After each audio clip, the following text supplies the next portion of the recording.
ప్రభు నామానికే మహిమ కలుగును గాక. కూడి వచ్చిన మీ అందరికీ కర్మల ఆత్మీయ సహవాస సంఘ విశ్వాసులందరికీ మన ప్రభువును ఆయన ప్రియ కుమారుడునైన యేసుక్రీస్తు వారి శ్రేష్టమైన నామములో శుభములు మరియు అందరికీ వందనాలు. యెషయా గ్రంథం 59వ అధ్యాయాన్ని మనం ధ్యానం చేసుకుందాం.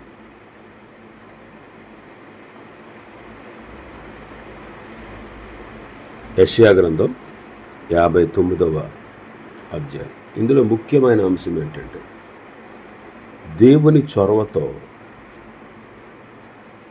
ఇశ్రాయేలు వారికి రక్షణ. దేవుని చొరవతో ఇశ్రాయేలీలకు రక్షణ. 58వ అధ్యాయంలో వేషధారణ కలిగిన మత సాంప్రదాయాలను అనుసరిస్తున్నటువంటి వారి జీవన విధానాన్ని చూపించి ఈ అధ్యాయంలో వారు చేసే తప్పిదాలను ఎత్తి చూపిస్తా ఉన్నారు. రక్షించుటకు దేవుని హస్తము కురచకాలేదు, కానీ వాళ్ళ పాపాలు వారికి దేవునికి మధ్య అడ్డు వస్తున్నాయి. అయినా సరే అబ్రహాముతో చేసిన నిబంధన నిమిత్తము ఆ ప్రభువే జోక్యం చేసుకుని వారిని సరిదిద్దుటకు ఆయన ముందుకు వస్తున్నాడు. మొదటి 2 వచనాల్లో పాపము మానవుణ్ణి దేవుణ్ణి వేరు చేస్తుంది.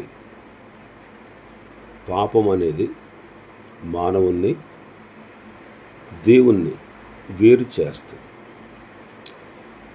చదువుదాం ఒకసారి. రక్షింపనేరక ఉండునట్లు యెహోవా హస్తము కురచకాలేదు, విననేరక ఉండునట్లు ఆయన చెవులు మందము కాలేదు. మీ దోషములు మీకును మీ దేవునికిని అడ్డముగా వచ్చును. మీ పాపములు ఆయన ముఖమును మీకు మరుగుపరిచెను గనుక ఆయన ఆలకింపకున్నాడు. దేవుని హస్తము చేత కానిది,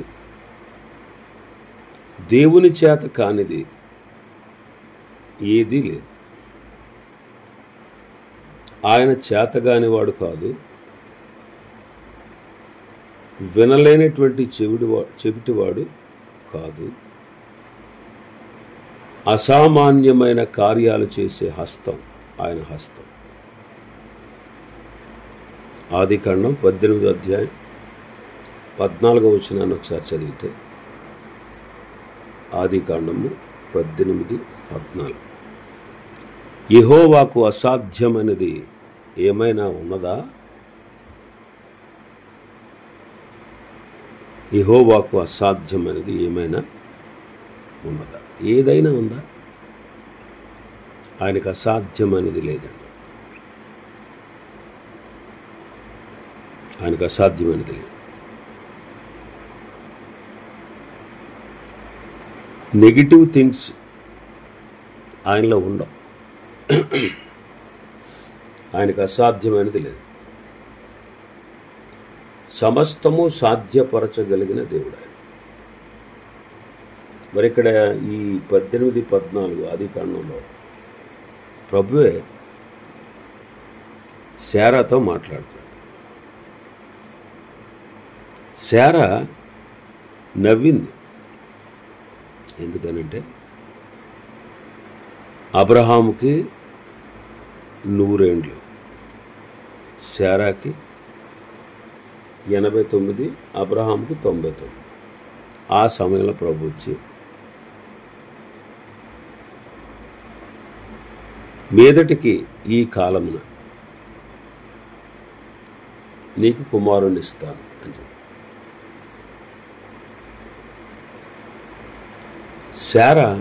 శారాకి ఆ మాట నవ్వచ్చు.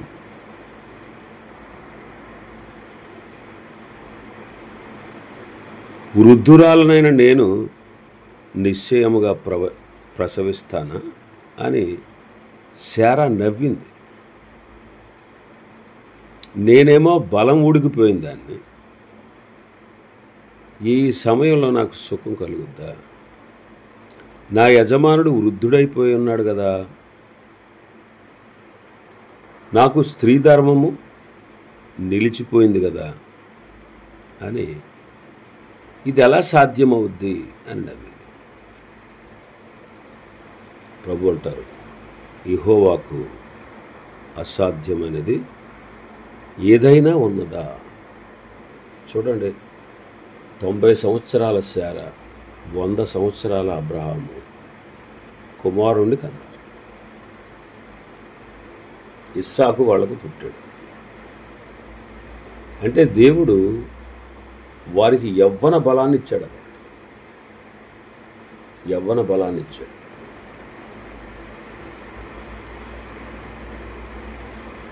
ఆయనకు అసాధ్యమైనది లేదు. సంఖ్యాకాండం 11వ అధ్యాయం, సంఖ్యాకాండం 11వ అధ్యాయం 23వ వచనం.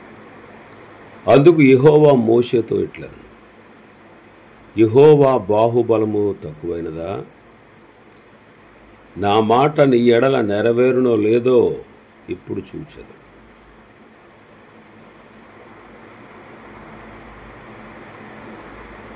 ప్రభు అంటారు, మోషే వచ్చి ప్రభుని అడుగుతున్నాడు,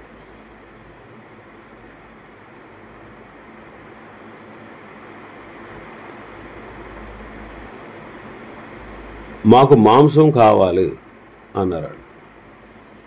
ఏమన్నారు? వాళ్ళు ఏమంటున్నారంటే, వాళ్ళ మధ్య ఉన్న మిశ్రిత జనం మాంసాపేక్షను కనుపరిచారు. మాకెవరు మాంసం పెడతారు? మేము ఐగుప్తు దేశంలో ఉన్నప్పుడు ఉచితంగా తిన్న చేపలు, కీరకాయలు, దోసకాయలు, కూరాకులు, ఉల్లిపాయలు, బంగాళాదుంపలు మాకు జ్ఞాపకానికి వస్తాయి. వాటిని తలంచుకుంటే మా ప్రాణం ఇప్పుడే సొమ్మసిల్లిపోతుంది.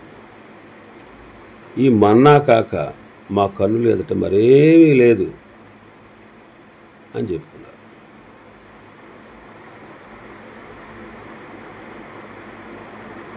కాబట్టి మోషే వెళ్ళి ప్రభుతో అంటారు, ఎందుకయ్యా నన్ను బాధపడుతున్నావు అలాగా? నా మీద నీ కటాక్షం రానీక ఈ జనులందరి భారాన్ని నా మీద ఎందుకు పెట్టావు? నేనే ఈ సర్వజనాన్ని గర్భాన ధరించాను, నేనే వీరిని కన్నానా? పాలిచ్చి పెంచే తండ్రి పసిపిల్లలను మోయినట్లు నేను వీరి తండ్రులకు ప్రమాణపూర్వకంగా ఇచ్చిన దేశానికి వీరిని రొమ్మునెత్తుకొని పోమని నాతో చెబుతున్నావే? ఈ సమస్త ప్రజలకు ఇచ్చుటకు మాంసము నాకు ఎక్కడది? వారు నన్ను చూసి ఏడ్చుచు తినుటకు మాకు మాంసమేమని అడుగుతున్నారు. ఈ సమస్త ప్రజలను ఒంటిగా నేను మోయడం నా వల్ల కాదు, అది నేను భరింపలేని భారం. నీవు నా మీద ఈ భారాన్ని ఎలాగ పెట్టదలిస్తే నన్ను చంపే అంటాడు. ఒకవేళ నా మీద నీ కటాక్షం వస్తే నేను నా బాధను చూడకుండా నన్ను చంపేమంట. అప్పుడు ప్రభు అంటారు, ఒక్క దినం కాదు, 2 దినాలు కాదు, 5 దినాలు కాదు, 10 దినాలు కాదు, 20 దినాలు కాదు, 1 నెల దినాల వరకు, అంటే వాళ్ళ నాసిక రంధ్రములో నుండి ఆ మాంసం బయటకు వచ్చి అసహ్యం పుట్టించేంత వరకు దాన్ని తింటారు. అందుకు మోషే అంటాడు, నేను ఈ జనుల మధ్య ఉన్నాను, వారిలో 6 లక్షల పాదచారులు, వారు నెల దినాలు తినడానికి వారికి మాంసం ఇచ్చేదను అని చెప్తున్నారు. వారు తృప్తిగా తినునట్లు వారి నిమిత్తము గొర్రెలను పశువులను చంపాలా, వారు తృప్తిగా తినునట్లు సముద్రపు చేపలన్నీ వారి నిమిత్తము కూర్చాలా అన్నాడు. అప్పుడు ప్రభు అంటారు, యెహోవా బాహుబలము తక్కువైనదా? నా మాట నీ ఎడల నెరవేరునో లేదో ఇప్పుడే చూస్తాను. మోషే వచ్చి వారికి ఆ మాటలు చెప్పాడు. కాబట్టి ఆయన హస్తం ఏదైనా చేయగలరు. చూడండి, ఇక్కడ ప్రజలకు అరణ్యంలో మాంసాన్ని ఇచ్చినవాడు. అంతేకాదు ఆకాశము నుండి మన్నాను కురిపించి వారికి బలమైన ఆహారాన్ని ఇచ్చినవాడు. ఆయనకు అసాధ్యమైనది లేదు. ఆయనకు అసాధ్యమైనది లేదు. రక్షింపనేరకయుండినట్లు నా హస్తము కొరచ కాదు, విననేరకయుండినట్లు నా చెవులు నేను మందపరుచుకోలేదు. ఎందుకు ఇలా జరుగుతుంది? ఎందుకు రక్షణ పొందట్లేదు వాళ్ళు?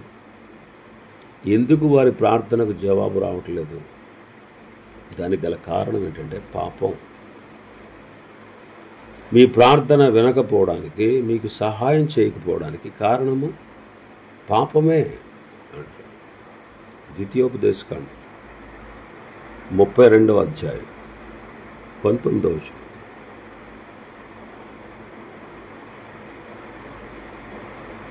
ద్వితీయోపదేశకాండం 32:19. నిన్ను పుట్టించిన ఆశ్రయదుర్గమును విసర్జించివి, నిన్ను కనిన దేవుని మరిచితివి. యెహోవా దానిని చూచెను, తన కుమారుల మీదను కుమార్తెల మీదను క్రోధపడెను, వారిని అసహించుకొను. ఆయన ఇట్లనుకొను, నేను వారికి విముఖుడనై వారి కడపటి స్థితి ఏమగునో చూచెదను. వారు మూర్ఖ చిత్తము గలవారు, విశ్వాసము లేని పిల్లలు. దేవుని విసర్జించిన, దేవుని మరిచినటువంటి ప్రజలను చూచి వాళ్ళ మీద క్రోధపడి వాళ్ళని అసహించుకున్నాడు. కీర్తన 66వ కీర్తన 18వ వచనం. నా హృదయములో నేను పాపమును లక్ష్యము చేసిన ఎడల ప్రభువు నా మనవి వినకపోవును. కాబట్టి పాపాన్ని బట్టి సహాయం కలగదు, పాపాన్ని బట్టి ప్రార్థనకు జవాబు రాదు, పాపాన్ని బట్టి తన జనులకు అపజయం కలుగుతుంది. పాపాన్ని బట్టి. యెహోషువ గ్రంథం 7వ అధ్యాయం 11వ వచనం. ఇశ్రాయేలీయులు పాపము చేసి ఉన్నారు, నేను వారితో చేసిన నిబంధనను వారు మీరి ఉన్నారు. శపితమైన దాన్ని కొంత తీసుకుని దొంగిలి బొంకి తన సామానులో దాన్ని ఉంచుకొని ఉన్నారు. కాబట్టి ఇశ్రాయేలీయులు శాపగ్రస్తులై తమ శత్రువుల ఎదుట నిలువలేక తమ శత్రువుల ఎదుట వెనుకకు తిరిగిరి. శాపగ్రస్తులైన వారు మీ మధ్యన ఉండకుండా మీరు వారిని నిర్మూలన చేస్తేనే తప్ప నేను మీకు తోడై ఉండను. పాపాన్ని బట్టి వారికి అపజయం. ఆకాను చేసిన పాపాన్ని బట్టి ఇశ్రాయేలీయులకు అపజయం ఎదురైంది. ఇశ్రాయేలుకు అపజయం ఎదురైంది పాపాన్ని బట్టి.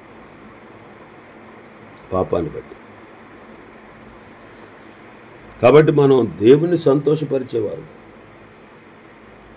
దేవుని ఆనందపరిచేవారుగా ఉండాలి. భక్తిహీనులకు ఆయన దూరంగా ఉంటాడు, నీతిమంతుల ప్రార్థన ఆయన అంగీకరిస్తాడంటాడు సామెతల గ్రంథకర్త. 15వ అధ్యాయం సామెతలు 15:29.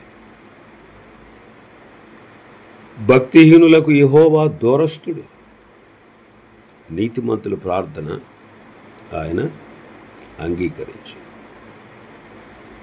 కాబట్టి పాపంలోనే ఉంటే నీవు దేవుని దగ్గరికి ప్రవేశించలేవు. సహాయం రాకపోవడానికి, ప్రార్థన ఆలకించకపోవడానికి, అపజయం కలగడానికి పాపమే కారణం. చివరిగా అసలు దేవుని దగ్గరికి వెళ్లకుండా నిన్ను నన్ను దేవునికి దూరపరిచి మనల్ని నరకానికి తీసుకువెళ్ళేది పాపమే. మనల్ని నరకానికి తీసుకెళ్ళేది పాపమే. అందుకే ప్రభు అంటారు యూదులతో, యోహాను సువార్త 8వ అధ్యాయం, యోహాను సువార్త 8వ అధ్యాయం 21. మరి ఒకప్పుడు ఆయన, నేను వెళ్ళిపోవచ్చున్నాను, మీరు నన్ను వెదకుదురు కానీ మీ పాపములలోనే ఉండి చనిపోదురు, నేను వెళ్ళి చోటుకి మీరు రాలేరని వారితో చెప్పారు. నేను వెళ్ళే చోటుకు మీరు రాలేరు. ఎందుకని? మీ పాపములలోనే ఉండి మీరు చనిపోతారు. కాబట్టి పాపులుగా చనిపోతే, పాప పరిహారం ప్రభు ద్వారా పొందకపోతే, ఈ పాపకార్యాలు చేసుకుంటూ పోతే మనం దేవుని దగ్గరికి వెళ్ళలేం, దేవుణ్ణి చేరలేం. మన పాపముల వలన మరణం ఉంది. పాపం వలన వచ్చే జీతము మరణం. అదే రెండవ మరణం, అగ్ని గంధకాలతో మండు నిత్య మరణం. దేవునికి వేరే శాశ్వతంగా శిక్షించబడేటువంటి స్థలమే అగ్ని గంధకాలతో మండు. దూరం అయిపోతాం పాపం వల్ల. మన పాపం మనల్ని దేవుని దూరం చేస్తుంది. కాబట్టి మనం పాప క్షమాపణ పొందడం ఎంతైనా అవసరం. ఇక్కడ ఇశ్రాయేలీ వారి పాపాలని చూపిస్తున్నాడు 3వ వచనంలో. ఇశ్రాయేలీల యొక్క పాపం. మన భాగంలో 3వ వచనం చదివితే, మీ చేతులు రక్తము చేతను, మీ వ్రేళ్లు దోషము చేతను అపవిత్రపరచబడి ఉన్నవి. మీ పెదవులు అబద్ధములాడుచున్నవి, మీ నాలుక కీడును బట్టి మాట్లాడుచున్నది. వారి చేతిలో రక్తం ఉంది, వారు నరహంతకులు. వారి చేతిలో రక్తం ఉంది, రక్తం ఉంది. ప్రవక్తలను చంపిన చేతులు అన్నమాట అవి. ప్రవక్తలను చంపిన చేతులు. ఆలయం కట్టడానికి దావీదు ముందుకు వస్తే ప్రభు ఏమన్నారు? దానికి ఒప్పుకోలేదు. దినవృత్తాంతాల మొదటి గ్రంథం 28వ అధ్యాయం 3వ వచనం. అయితే నీవు యుద్ధములు జరిగించి రక్తము ఒలికించినవాడు కనుక నీవు నా నామమునకు మందిరము కట్టించకూడదని దేవుడు నాకు ఆజ్ఞ ఇచ్చింది. ఆలయం కట్టడానికి దావీదు చేతులు చాపుగా దేవుడు ఒప్పుకోలేదు. రక్తముతో నిండినవి. మనం పరిశుద్ధ గ్రంథాన్ని చదివితే అనేక మంది ప్రవక్తలు నీతిని ప్రకటించినవారు, సత్యాన్ని ప్రకటించినవారు, దేవుని మాటను ఉన్నది ఉన్నట్టుగా ప్రకటించిన వారిని అనేకుల్ని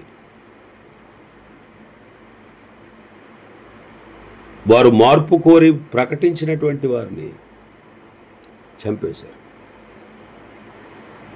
ఎందుకంటే వాళ్ళు రక్తాన్ని ఒలికించారు. ఇంకా మనం చూస్తే 3-4 వచనాల్లో, నీతిని బట్టి ఎవ్వడూ సాక్ష్యం పలకడు, మీ పెదవులు అబద్ధాలు ఆడుచున్నాయి, మీ నాలుక కీడును బట్టి మాట్లాడుతూ ఉంది. నీతిని బట్టి ఎవడూ సాక్ష్యం పలకడు, సత్యమును బట్టి ఎవడూ వ్యాజ్యమాడు. అందరూ వ్యర్థమైన దాన్ని నమ్ముకొని మోసపు మాటలు పలుకుదురు. చెడుగును గర్భము ధరించి పాపమును కందు. వారి పెదవుల్లో అబద్ధాలు, వారి నాలుక కీడును బట్టి మాట్లాడు. మోసపు మాటలు. పాపమును గర్భము ధరించి పాపాన్నే కంటారు. లోపల హృదయంలో పాపపు ఆలోచనలు. వారు జరిగించే కార్యాలు కూడా పాపపు కార్యాలు. ఇంకా 5వ వచనంలో మనం చూస్తే, వారు మిడినాగుల గుడ్లను పొదుగుదురు, సాలెపురుగు వల నేయుదురు. ఆ గుడ్లు తినివాడు చచ్చును. వాటిలో ఒక దానిని ఎవడైనా త్రొక్కిన ఎడల విషసర్పము పుట్టును. ఈ పాపపు హృదయ ఆలోచనలను గూర్చి దేవుడు 2 పోలికలతో వాడాడు. ఒకటి మిడినాగు గుడ్లు. వాడిని పొదిగించి విషసర్పాలను కన్నారు. అంటే విషపు ఆలోచనలు. సాలెపురుగు వలె నేయుదురు. సాలెపురుగు పట్టు వారి బట్టలు నేయడానికి పనికిరాదు. అంటే వాళ్ళు నీతిమంతులుగా కనిపించాలని ప్రయత్నించారు. మరి సాలెపురుగు వస్త్రాలు వేసుకుంటే ఆ వస్త్రాలు ఏమైనా వారిని బరుగు చేస్తాయా? ఆ సాలెపురుగు పట్టువలే అది దేనికి పని. మానవుడు పాపాన్ని కప్పుకోవడానికి ప్రయత్నాలు చేస్తాడు. మొదటి నుంచి ఉన్న విధానం అదే. అందుకే ఆదాము అవ్వలు పాపం చేసినప్పుడు, దిగంబరులైనప్పుడు వారు ఆకు వస్త్రాలు చేసుకున్నారు. ఏమైంది? దేవుడే వారి వస్త్రాలు తీసివేసి చర్మపు చొక్కాయలు తొడిగించాడు. ఆకు వస్త్రాలు అనేది మానవ నీతి, కానీ దైవ నీతి వేరు. మన నీతి కార్యాలు మురికి గుడ్డలు అన్నాడు. కానీ దేవుని నీతి ఆయన ఎరిగిన వారికి ఆపాదిస్తాడు. ఆయన యందు విశ్వాసం ఉంచిన వారికి ఆపాదిస్తాడు. ఇంకా వారు చేసే పనులు 7-8 వచనాలు. వారి కాళ్ళు పాపము చేయ పరిగెత్తుచున్నవి, నిరపరాధులను చంపుటకు త్వరపడును. వారి తలంపులు పాపహేతుకమైన తలంపులు, పాడును నాశనమును గూర్చి వారి త్రోవలలో ఉన్నవి. శాంతవర్తనం వారు ఎరగరు, వారి నడవడులలో న్యాయము కనపడదు. వారు తమ కొరకు వంకర త్రోవలు కల్పించుకుని ఉన్నారు, వాటిలో నడుచువాడెవడను శాంతిని పొందడు. వారి పాదములు పాపం చేయడానికి పరుగులెడతారు. వారి మార్గాలలో శాంతి లేదు, వారి జీవితంలో శాంతి లేదు. ఎందుకంటే దుష్టులకు నెమ్మది ఉండదు. కానీ క్రీస్తు ద్వారా ఈనాడు మనకు శాంతిని, విశ్రాంతిని, పూర్ణ శాంతిని, సమాధానాన్ని దేవుడు మనకు అనుగ్రహించి ఉన్నాడు. కాబట్టి పాపము దేవుణ్ణి మానవుణ్ణి వేరు చేస్తుంది. ఇంకా మనం పాప క్షమాపణ పొందకుండా, ఇంకా మారు మనసు పొందకుండా, విశ్వాసము ద్వారా రక్షణ పొందకుండా ఉంటే మనం కూడా అశాంతిలో ఉంటాం. రేపటి దినాన నిత్య నరకంలో పడి శాశ్వత శిక్షను పొందుతూ దాని నుంచి విడుదల పొందలేక ఉంటాం. కానీ క్రీస్తు ద్వారా మనకు మన యొక్క పాపాలకు పరిహారం కలుగుతుంది. ఆయనే మనకు శాంతిని, పూర్ణ శాంతిని, విశ్రాంతిని అనుగ్రహించేటువంటి దేవుడు. కాబట్టి పాపం నిన్ను దేవునికి దూరం చేస్తుంది. కానీ ఆయన వాక్యము విని విశ్వసిస్తే, ఆయన ఎదుట మారు మనసు పొంది ఆయన యందు విశ్వాసం ఉంచితే నీవు నేను రక్షణ పొందుతావు. ఇది చాలా ప్రాముఖ్యం జీవితంలో. రక్షణ అనేది చాలా ప్రాముఖ్యం. నువ్వు సంపాదించే డబ్బు కంటే, నువ్వు అనుభవించే భోగభాగ్యాల కంటే, ఈ లోకంలో నీకున్నటువంటి ఆస్తి ఐశ్వర్యాలు, సకల సంపదలు, ఆయుధ ఆరోగ్యాలు, వీటన్నిటికంటే కూడా చాలా గొప్పది దేవుడు మనకిచ్చే రక్షణ. కాబట్టి ఆయన ఎదుట వాక్యం విని, ఆయన ఎదుట మారు మనసు పొంది, విశ్వాసము ద్వారా రక్షణ పొంది పూర్ణ శాంతి గలవారుగా మనం మార్చబడాలి. ఇంకా చాలా విషయాలు ఈ అధ్యాయంలో ఉన్నాయి. ప్రభు చిత్తమైతే రేపటిదినం మరికొన్ని విషయాలు మనం ధ్యానం చేసుకుందాం. దేవుడి వర్తమాన వాక్యాన్ని మన వెనుకడిలో ఆశీర్వదించును గాక. ఆమేన్.